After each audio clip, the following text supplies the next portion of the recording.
commissioner for the last 3.5 years. I'm excited about another 4 years and finishing up some of the wonderful projects that we've started. I would like to go over some of the accomplishments that have happened during the time I've been in office. The Transportation Benefit District was a huge thing. We now, for the first time in our city's history, have a designated fund for street improvements. And by doing it responsibly, doing a complete streets project, we will make the most of those dollars. And I would like to thank you all because you are the ones that voted for that tax increase, sales tax increase, to give us that.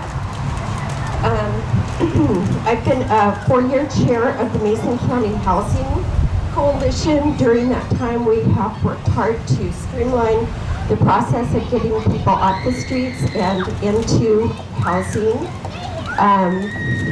I've also was responsible for forming a partnership with Pumps First and with veterans groups. I've seen a few veterans out here, and so we now have some permanent housing for veterans families, and we are working on, we have a shelter that we're working on getting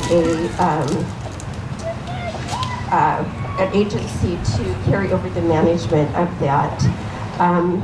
I have partnered with United Way, have been a real advocate for cleaning up our community, for strengthening our code enforcement, for making sure that we're fully funded with a code enforcement officer,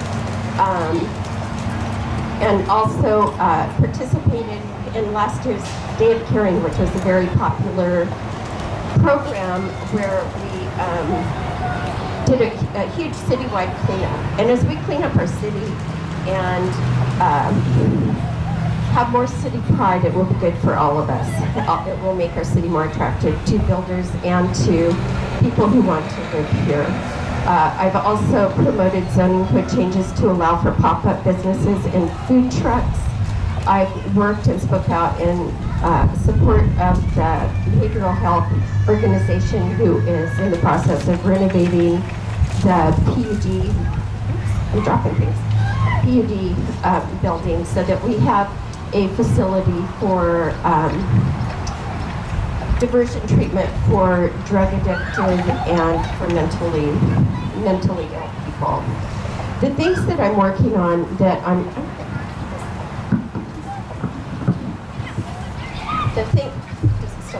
the things that I'm working on now that I'm hopefully going to accomplish is I've been working really hard for the last 3.5 years to acquire the Simpson Roundhouse and Rails that we can honor our past traditions that way, as well as move into the future with a tourism rail and also maintain that freight mobility.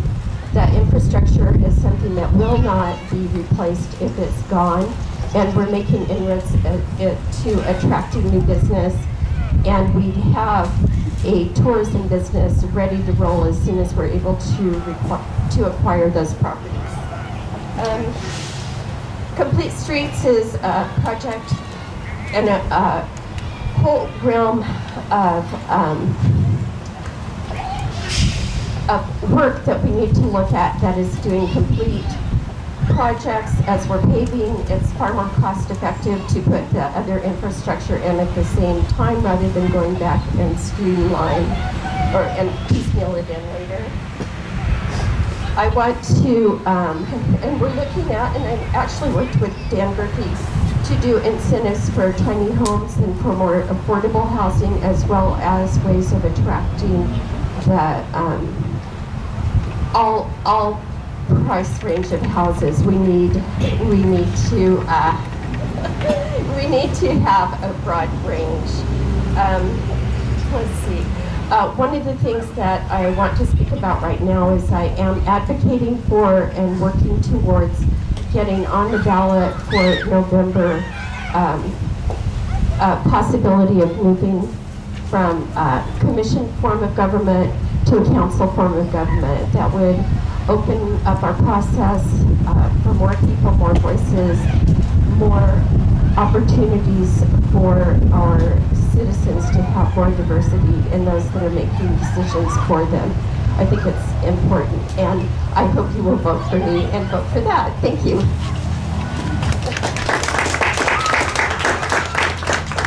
Do I still have time for questions?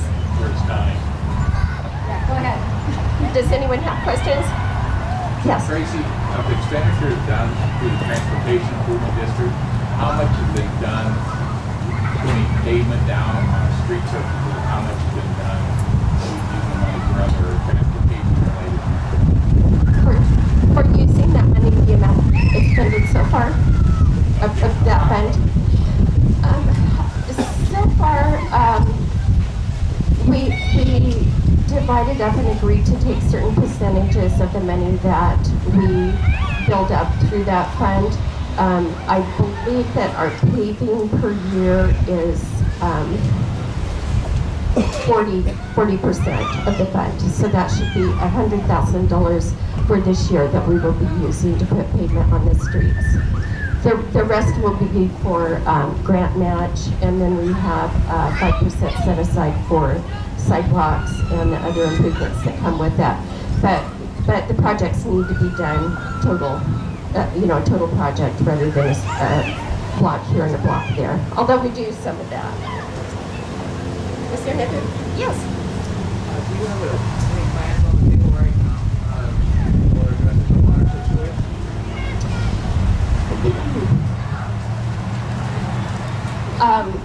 The water situation as far as what we were warned about last summer, as far as the well, I'm keeping a really close watch on that. I feel like our major responsibilities are for the health and safety of our community.